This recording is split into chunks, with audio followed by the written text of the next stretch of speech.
Welcome to LR news. Medak జిల్లా టేక్మాల్ మండలం మల్కాపూర్ గ్రామంలో యువకుడు ఊరు అభివృద్ధి కోసం బరిలోకి దిగాడు. సర్పంచ్ అభ్యర్థిగా మన్నె వెంకటకృష్ణ అడ్వకేట్ గా చదువుకుంటూ ఊరు అభివృద్ధి కోసం పాటుపడుతూ గత 5 సంవత్సరాలలో ఏ ఒక్క పని కాలేదని తన ఊరి అభివృద్ధి కోసమే ముందడుగు వేసి యువతను ప్రోత్సహించి మల్కాపూర్ గ్రామాన్ని అభివృద్ధి దశలో ముందంజగా ఉండాలనే ఉద్దేశంతో ప్రజలందరికీ నేనున్నానంటూ భరోసా ఇస్తూ అదేవిధంగా మల్కాపూర్ నుండి కూసంగి గ్రామానికి చదువుకోవడానికి రోజు 4 కిలోమీటర్లు నడుచుకుంటూ రావడం, ఈ బాధలు చూడలేక మన్నె వెంకటకృష్ణ ముందుకు వస్తూ బస్సు సౌకర్యం కల్పిస్తానని, ఊరిలో అభివృద్ధి కోసం పాటుపడతానని, గ్రామంలో చదువుకున్న పిల్లలకు సాయంకాలం పూట 2 గంటలు చదువుకునేటట్టుగా ఒక టీచర్ను ఏర్పాటు చేస్తానని మాట ఇవ్వడం జరిగింది. అదేవిధంగా ఊరిలో మత్తు పదార్థాలు, గంజాయి, డ్రగ్స్ అలాంటివి ఏవి కూడా లేకుండా చేస్తారని ప్రజలకు మాట ఇవ్వడం జరిగింది. 20 సంవత్సరాల వెనకాల మా తాత కాలంలో ఎంపీటీసీ సర్పంచ్లు చేసి గ్రామంలో ఎన్నో అభివృద్ధి పనులు చేయడం జరిగిందని కొనియాడారు. అలాగే నేను కూడా ఇప్పుడు మా తాత, మా నాన్న అడుగు జాడల్లో మా ఊరి అభివృద్ధికి తోడ్పడతానని, నన్ను భారీ మెజారిటీతో గెలిపిస్తారని భావిస్తున్నాను అన్నారు. గణేష్ మాట్లాడుతూ గ్రామంలో గతంలోనే జరిగాయి, కానీ పనులు ఇప్పుడు ఏ పనులు కూడా జరగడం లేదని, అందుకు అనుగుణంగా మన్నె వెంకటకృష్ణనే నియమించుకున్నామని, ఆయనకు అన్ని విధాలుగా మేము అండగా ఉంటామని, గెలిచిన తర్వాత జాబ్ మేళా కొన్ని కంపెనీల్లో మాట్లాడి నిరుపేద యువతకు ఉపాధి కల్పిస్తారని హామీ ఇవ్వడం జరిగింది. అలాగే ఉంగరం గుర్తుకు ఓటు వేసి గెలిపిస్తారని అన్నారు. నేనే దానికి డబ్బులు భరించుకొని ఈ గ్రామంలో స్కూల్ అయిపోయిన తర్వాత రోజు 2 గంటలు దానికి కూడా ట్యూషన్ సార్కైనా సరే, ఒక మేడంకైనా సరే ఈ గ్రామం నుంచే వెతికి ఇక్కడ అందుబాటులో ఉండేటట్టు చూసి మేమే చేద్దామని నేను అనుకుంటున్నాము. మాకు మొదట ఉన్న ఉద్దేశం. దాని తర్వాత ప్రజలకు కావాల్సింది ఏంది, ఎవరి కష్టం వాళ్ళే చేసుకుంటారు, కానీ వాళ్ళకి ఇవ్వాల్సిన కొత్తగా ఏమి ఉండదు. గవర్నమెంట్ నుండి వచ్చిన అన్ని పథకాలు వాళ్ళకి సక్రమంగా అందేటట్టు చేయడం. దాని తర్వాత రోడ్లు, వాళ్ళకి కావాల్సింది కరెంటు, నీళ్లు. ఆ నీళ్లను కూడా ఎట్లా ఉపయోగించుకోవాలి ప్రజలు, దానిపైన కూడా మేము అవగాహన కల్పిస్తాం. మేము ఫ్యూచర్లో దాన్ని సేవ చేయడానికి వచ్చినాం. రోడ్ల మరమ్మతులు అంటే ఉన్నాయి. రోడ్లు, మురికి కాలువల గురించి, శానిటరీ ఒకటి, ఇది రోడ్లు 2 మేము దానిపైన చాలా దృష్టి సారించినాము. మేము మళ్ళీ అదే విధంగా మేము గవర్నమెంట్తో కూడా మాట్లాడుకొని వెళ్ళి మేము శానిటరీ గురించి కూడా మేము అప్లికేషన్ పెట్టుకొని తెచ్చుకుంటాం. మేము ఫండ్స్ తెచ్చుకొని వీళ్ళకు శానిటరీ మీద ఇలాంటి దోమలు నివారించడం అయినా సరే ప్రజలకు అవగాహన కల్పిస్తామని చెప్పి. లేదు, నేను మొదటిసారిగా పోటీ చేస్తున్నాను. మరి యువతగా ఉన్నారు కదా, మరి యువతకు మరి ఎలాంటి అభివృద్ధి చేయాలని చేస్తున్నారు ఊళ్ళో? యూత్కి మనం కొత్తగా అభివృద్ధి చేయాలనుకునేది ఏం లేదు. మా ఊర్లో మందు దొరకనియం, ఇక దీని తర్వాత మందమ్మనియం, ఇక అంతే, ఇంకేం లేదు. కాకపోతే మా ఊర్లో దానికంటే ఇంకే చేయడానికి ఏమి ఉండదు. ఊర్లో యువతకు పని అని యువతకు దీని తర్వాత ఎలక్షన్ కాగానే మేము అనుకున్నది ఏంటంటే మేము జాబ్ మేళా పెడదామని అనుకుంటున్నాం యువత కోసం. మేము ఎంఎన్సీ కంపెనీలతో మాట్లాడినాం. మేము ఇంతకు ముందే మాట్లాడి వాళ్ళని పిలిపించి మేము జాబ్ మేళా పెట్టి వాళ్ళ అర్హతను బట్టి ఆ కంపెనీలు తీసుకెళ్తాయి. మా ఊళ్ళకు ఉన్నారులే, అందరూ పీజీ చేసిన వాళ్ళు ఉన్నారు, డిగ్రీలు చేసిన వాళ్ళు ఉన్నారు. చాలా మందికి కూడా మేము ఉపాధి కల్పించేటట్టు చెప్పి చూస్తాము. ఎవరి స్థాయి తగ్గట్టు వాళ్ళు చేస్తారు. మరి పథకాలు సార్, సంక్షేమ పథకాలు ఏమన్నా? సంక్షేమ పథకాలు అంటే మా తరఫు నేనైతే నేను యాక్చువల్ నేను పెద్ద గవర్నమెంట్ కాదు కాబట్టి సంక్షేమ పథకాలు గవర్నమెంట్ వచ్చిన వాటిని వచ్చినాయి, ఇండ్లు వచ్చినాయి, ఇప్పుడు వచ్చిన వాటిని మాత్రం సక్రమంగా ఎలాంటి అవకతవకలు లేకుండా ప్రజలకు వాళ్ళ కాళ్ళ ముందుకు తీసుకుపోయి పెట్టే బాధ్యత మాది. దాంట్లో మధ్యలో ఈ పార్టీ ఆ పార్టీ అని చెప్పి ఇప్పుడున్న పార్టీలు భయపెడుతున్నాయి, కానీ మేము అట్లేం భయపెట్టాం. ఈ పార్టీ వాళ్ళు భయపెడతారు, నీకు ఇప్పుడు ఇళ్ళ బిల్లులు రావు, దీనికి ఓటేస్తే.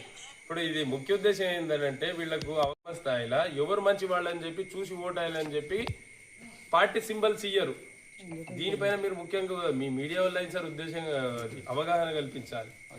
మంచి వ్యక్తులు చూసి ఓటేయాలి కాబట్టి పలు రకాల గుర్తులు ఇచ్చారు. నాకు ఉంగరం గుర్తు వచ్చింది. నాకు ఇంకా ఇప్పుడు సర్పంచ్ అభ్యర్థులకు ఒకరికి కత్తెర, ఒకరికి ఉంగరం వచ్చింది. దీని కింద నోట్ ఉంటుంది. దీని ముఖ్య ఉద్దేశం ఉంటుంది. ఇది కూడా అవగాహన కల్పించాలని చెప్పి ప్రజలకు కోరుకుంటున్నాను. స్పందన ఉంది మీకు? మాకు స్పందన మంచిగా ఉన్నది, ఏమి ఇబ్బంది లేదు. అంత ప్రజల ఆశీర్వాదం.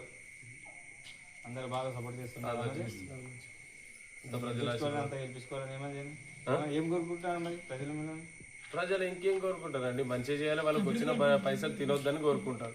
నాకైతే ఏం తినాలని ఏం లేదు. 40 ఏళ్ళ నుంచి మేము సంపాదించుకుని ఒకటి వాళ్ళ కోరిక అంటే మా ఉద్దేశం చెప్తున్నా. గత 40 సంవత్సరాలుగా మేము ఈ ఊరికి సేవ చేస్తున్నాం. తినాలనుకుంటే ఎంతనో తింటుంటే మీ ఊరిని ఎట్లనో ఖరాబ్ చేసేస్తుంటే ఇంతవరకే, కానీ అట్లా చేయలేము.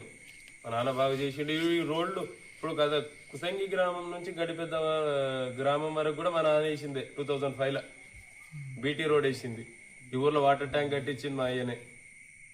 ఇలా రోడ్లు ఉన్నాయి, ప్రతి ఒక్కటి స్కూలు అన్ని చేసింది. ఈ ఊరికి నాంది వాళ్ళకి పలానా ఊరు ఎవరు అంటే మన్నెపవన్, ఫలానా దాదాయిపల్లి ఎవరు, ఫలానా మల్కాపూర్ ఎవరు అంటే ముందుగా వచ్చే పేరు మన్నెపవన్ వస్తుంది.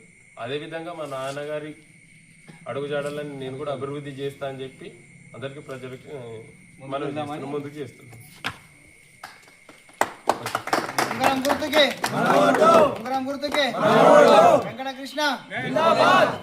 సుమారు 40 సంవత్సరాలు నేను పార్టీ నుంచి పోరాడుతూనే ఉన్నాను. మాకు ఎలాంటి ఛాన్స్ రాలేదు. 3-4 పిల్లలు ఉన్నారని మాకు ఛాన్స్ రాలేదు. కాకపోతే ఇంకా వేరే మంచి క్యాండిడేట్లను వెంకి మేము పెట్టినాము. యూనియన్ మార్చ్ చేసినాం, 2 సార్లు యూనియన్ మార్చ్ చేసినాం, మళ్ళీ ఒకసారి గెలిపించినాం. మేము అనుకున్న క్యాండిడేట్లను గెలిపించినాం, అభివృద్ధి చేసినాం విలేజ్కి. ఇప్పుడు కొన్ని స్కూల్ బిల్డింగ్లు ఇట్లా కట్టినాం, ఈ సీసీ రోడ్లు ఇట్లా మేము వేసినవి ఉన్నాయి. ఇప్పుడు ఇప్పుడు ఈ ఛాన్స్ వచ్చింది కాబట్టి మేము ఇట్లా మెంబర్కు నేను కట్టిన ఈ మళ్ళీ గెలిస్తే మేము ఇట్లా కొంత అభివృద్ధి చేద్దామని నిలబడ్డాం. అభ్యర్థిగా వెంకటకృష్ణ నిలబెట్టుకున్నాం. యువత ఆశయం కోసం మేము యువత తరఫున పోరాడుతున్నాం. కాబట్టి మాకు ఎలాంటి ఆశయాలు ఉన్నా సరే మంచి అభ్యర్థిని చూసి మేము ఎన్నుకున్నాం వెంకటకృష్ణ గారిని. వెంకటకృష్ణ మాకు ఏది ఉన్నా సరే చేస్తామని చెప్పి హామీలు ఇచ్చాడు. ఆయన ఎలాంటి పనులకైనా ముందుకు రావడానికి మా కోసం సిద్ధంగా ఉన్నాడు. వెంకటకృష్ణ ప్రజల మనిషి కాబట్టి ఆయనను మేము ముందుకు చేసుకుంటున్నాం. వెంకటకృష్ణ గారిని గెలిపించుకొని ఆయన ద్వారా వాళ్ళ నాన్న పవన్ అని ఉండే ఆయన కూడా మంచి పనులు మా గ్రామానికి చేసింది కాబట్టి ఆయన అడుగుదల మేరకే ఆయన నడుస్తామని చెప్పేసి మాకు ఒక హామీ ఉంది కాబట్టి ఆ అభ్యర్థిగా నిలబెట్టుకున్నాం. ఖచ్చితంగా గెలిపించుకుంటాం. ఆయన ద్వారా మేము మా గ్రామానికి డెవలప్ అవుతుందని మేము నమ్ముకొని ఆయన అభ్యర్థిగా పెట్టాము. ఆయన మంచిగా చేశాడు. మాకు ఒకవేళ అభ్యర్థి ఎన్నికల పోటీ కాకుండా మాకు ఇంతకు ముందు కూడా ఆయన ఎక్కడ ఉన్నా సరే మాకు ఆయన అడ్వకేట్గా ప్రాక్టీస్ చేస్తుండ్రు. మాకు ఎలాంటి సహాయాలైనా సరే అడగకముందే అన్న అంటే నేనున్నా అని వచ్చి మాకు ఇంతవరకు ఇట్లా మా విలేజ్లలో అందరికీ మాకు ఎలాంటి సమస్యలు వచ్చినా ఆయన సొంతంగా తెలుసుకొని ముందుకొచ్చి ఆయన మాకు సహకారాలు అందించడం జరిగింది ఆయన వల్ల అయినంత వరకు. కాబట్టి ఆయన చేసిన సేవలు చిన్న వయసు అయినప్పటికీ ఆయన చేసిన సేవలు గుర్తించి మా ఊరు ప్రజలంతా చిన్న పెద్ద అంతా కలిసి ఆయనకు స్వాగతించడం జరిగింది. ఆయన మా కోసం ఈనాడు ముందుకు రావడం జరిగింది కాబట్టి ఆయనకు స్వాగతిస్తాం, గెలిపించుకుంటాం. భారీ మెజార్టీ గెలిపించుకుంటాం.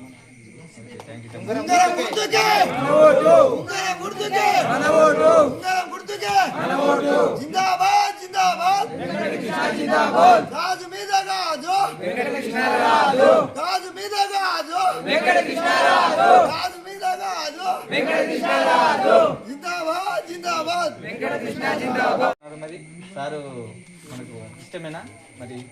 అవును సార్, నా పేరు శ్రీపతి. నేను రీసెంట్గా 12th పాస్ అయినా. మేము ఎంచుకోవడానికి కారణం ఏంటంటే తను ఆల్రెడీ అడ్వకేట్ ప్రాక్టీస్ చేస్తుండు కాబట్టి బయట ఎలా ఉంటుంది అనేది అవగాహన ఉంటుంది, పాలసీస్ ఎలా ఉంటాయి, ఎలా ఇంప్లిమెంట్ చేయొచ్చు అనే వాటి మీద అవగాహన ఉంటుంది కాబట్టి మేము తనని ఎన్నుకున్నాం. మాకు మెయిన్ రిక్వైర్మెంట్ అనేది ఫస్ట్ రోడ్ సార్. ఇక్కడ అది కూలిపోవడానికి వచ్చింది బ్రిడ్జ్, మినీ బ్రిడ్జ్ అది యాక్చువల్లీ. అది బాగా చేపిస్తామన్నారు. ఎందుకంటే అది పడిపోయిందనుకో దాదాపు ఇక్కడ చాలా మందికి అందరికి ఊరు మొత్తానికి చాలా ఇబ్బంది అవుతుంది.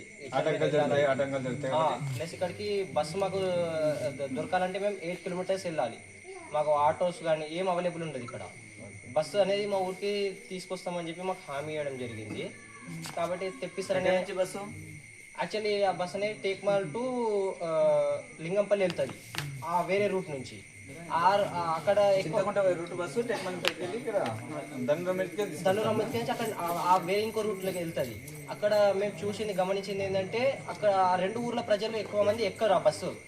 ఆ బస్సు ఏదో ఇటు డైవర్ట్ చేసి అంటే ఈ రోడ్డు ద్వారా పంపిస్తే మా ఈ 2 మల్కాపూర్ మరియు కుసాంగి గ్రామ వాళ్ళకు సాయం చేసినట్టు అవుతుందని చెప్పి మా నమ్మకం. అవగాహన ఉంటుంది కదా సార్, గవర్నమెంట్ అనేది ఎలా రన్ అవుతుంది, వాళ్ళను ఎలా రిక్వెస్ట్ చేయొచ్చు. మనం చదువుకున్న పర్పస్లు ఉన్నారు, నిరుద్యోగులు పుట్టున్నారు, మీరు చదువుకున్న పిల్లలు ఉన్నారు. ఇప్పుడు పోవాలంటే ఇబ్బంది అవుతుంది, ఆటోలు లేవు, మనకు ఏ సదుపాయాలు లేవు, ఇంట్లో అందరికి బైకులు లేవు, సైకిల్ కొందరు కొన్ని సైకిల్ లేవు. మరి అలాంటివి లేనప్పుడు మనకు సార్ ఏమి ఇప్పిస్తాను, మరి ఏం చేస్తాను? అదే సార్ మాకు యాక్చువల్లీ ఫస్ట్ కనిపిస్తుంది సార్ మాకు ఎక్కువ ఏమవుతుంది. యాక్చువల్లీ నేను ఇప్పుడు జేఎన్టీలో చదువుతున్నాను ఇక్కడ సుల్తాన్పూర్లో. నేను డైలీ 8 కిలోమీటర్స్ నడిచి వెళ్ళాల్సి వస్తుంది నాకు వేరే వెహికల్ దొరకకపోతే. కాబట్టి మాకు ఆ బస్ అనేది ఒకటి మెయిన్ కనిపిస్తే చాలు. ఇంకోటి ఆ రోడ్ అనేది అది కూలిపోతే మాత్రము చాలా ఇబ్బంది పడాల్సి వస్తుంది మేము. స్కూల్ పిల్లలు ఇక్కడ స్కూల్లో ఏంటంటే ఏం బాగాలేవు సార్ ఇక్కడ. బయట యాక్చువల్ చెప్పాలంటే ఇప్పుడున్న సుసాంగి స్కూల్లో, సుసాంగి అనేది మాకు హయ్యర్ స్కూల్ ఇక్కడ. మాకు పిల్లలు రోజు మార్నింగ్ నడుచుకుంటూ వెళ్తారు, వాళ్ళకు చాలా ఇబ్బంది అవుతుంది. ఆ బస్ అనేది మా ఊరు ద్వారా ఇక్కడ నుంచి వచ్చి ఇక్కడ ఒక స్టాప్ పెట్టించి వాళ్ళను ఆ బస్సులో పంపిస్తా అని చెప్పి మాకు హామీ ఇవ్వడం జరిగింది. కాబట్టి మేము హామీని నమ్మి స్వాగతిస్తున్నాం సర్పంచ్ సార్ గారికి. మద్దతు ఇచ్చి మొత్తం భారీ మెజార్టీతో గెలిపించాలని కోరుకుంటూ, ఎట్టి వేళ ఏ పరిస్థితి ఉన్నా మన మల్కాపూర్ నుంచి ఎలాంటి పరిస్థితి లేకుండా అన్ని పరిస్థితులు బాగుండాలని కోరుకుంటున్నాం. నిజంగానే పక్కా గెలిపిస్తాం. అది యువతగా మేము బాధ్యత తీసుకుంటున్నాం. తను ఎటువంటి ఆటంకం లేకుండా గెలుస్తాడు, మా ఊరికి మంచి చేస్తాడని మేము మనస్ఫూర్తిగా నమ్ముతున్నాం. ఎటువంటి సమస్య లేకుండా తను చూసుకుంటానే మాత్రం నమ్మకం మాది. ధన్యవాదాలు.